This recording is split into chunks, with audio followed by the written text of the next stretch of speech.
Hey guys, welcome back. It's day 4 at VBS at home. No, nothing's wrong with our camera and nothing's wrong with your TV. We are going to start off today by playing a game. And to do this game, I need you not to be able to see anything. So I'm going to be playing some sounds and I want you just to guess what they are. And for the most part, these are fairly common sounds that we hear a lot. So let's start with something easy. What was that noise, do you think? Definitely a train, right? Alright, let's try something else that we hear a lot around here. What kind of birds are those? Definitely seagulls, right? Let's try something else we're familiar with.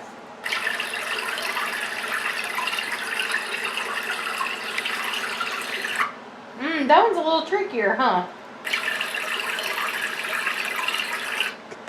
Yeah, that's the sound of water on rocks, like in a little stream or something.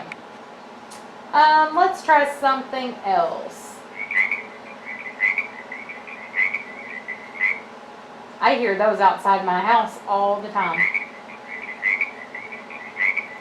Yep, that's some frogs. Alright, let's try something a little more difficult. This is an animal that you might find in the ocean.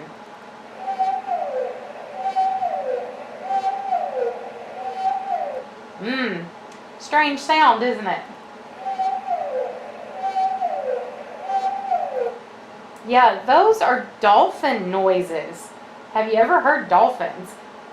Okay, so that hopefully was a little bit of fun. So we're going to go ahead and open up the camera so you can see me now. Hey guys, it's nice to actually get to see me this time, huh? It's very weird for us to do anything where we can't see. But today's story is about a man who was born blind, meaning he had never seen anything in his entire life. Not his mom and his dad, not his pets, not anybody in his neighborhood, trees, plants, nothing. He didn't even know what colors were. It's all crazy for us to think about, but we are so used to being able to see with our eyes that we don't know how it would feel not to be able to do that. So our story today, of course, is in your book, and it's got the awesome coloring page like we've been doing, and the text for the Bible is in there, so you can read it for yourself. There's the coloring page. Today I'm going to turn in my Bible to John chapter 9. And that's where we'll find the actual story. Don't forget, all of these stories actually took place. So in this story, we find the man who was born blind. And Jesus' disciples were wondering why he was born blind. Was it because of something he had done wrong? Or something maybe his parents had done wrong? And Jesus said, it's neither. Now, in those times when somebody's life was difficult, like this man, he wouldn't have been able to work. They didn't have seeing eye dogs to help people do things. So he would have had a really difficult life. And so they were wondering, he has a difficult life. That must mean somebody has done something to deserve this as a punishment.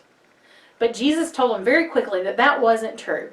That this man was born blind so that God could be glorified. Meaning people would see his life and give praise to God. Now, at the beginning of the story, we don't know how that's going to happen. But Jesus told them this, and then he spit on the ground. Kind of gross, right?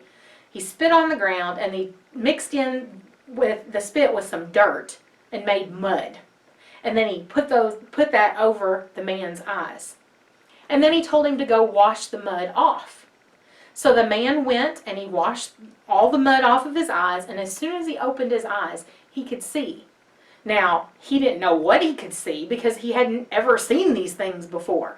So it took a little bit for him to realize what he was looking at. Like people looked like trees walking around to him and things like that. But he was so excited that now he could see when he had never been able to see before that he told everybody. And it attracted the attention of the Pharisees. Now, We know Nicodemus was a really good Pharisee. He actually cared and listened to what Jesus had to say. But most of the Pharisees hated Jesus. They didn't like him at all, and they didn't like what he was teaching, and they especially didn't like how much he told people God loved them. And so when this man started telling everybody in town about Jesus healing him, they immediately called him to them to question him, almost like a trial.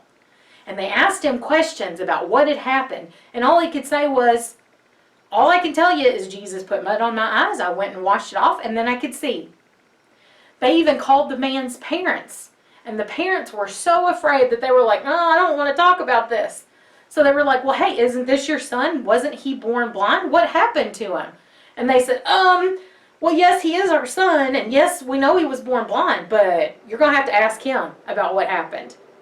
So again, he repeated, Jesus put mud on my eyes, I went and washed it off, and I could see. And then he said something that is so brave. He told the Pharisees, look, obviously, there is something awesome about this guy. He can do things that nobody else can do. Shouldn't you be listening to him? And oh man, that made those Pharisees mad. But what could they do? He was right. So the man later on was walking around, and he saw Jesus again. And when the man saw Jesus, he went up to Jesus and thanked him for what he had done. And Jesus asked him, do you believe in the Son of Man? And the man said, oh, well, just show me where he is, and I will worship him. And Jesus said, it's me. I am that man. And immediately the man began to follow Jesus, to do what Jesus asked him to do, which was to love other people, to follow his commandments and what he wanted him to do, and to learn more about Jesus. That's what he wants all of us to do. And so that man had a completely different life because of what Jesus did. What started out as what looked like a hopeless situation, as a punishment, now brought Jesus, and therefore God, all kinds of honor and glory and worship, because Jesus did something wonderful through this man's life. If a blind man has a purpose back then, you know that you have a purpose today. I have no idea what your purpose is. That's something that you're going to have to figure out with between you and Jesus. I know that I have things that I'm supposed to do. You have things too. No matter how old you are, you have things you can do for Jesus. I hope you've had a great day so far. I hope you have more fun as you go on with the other things today. And I'll see you tomorrow. Bye.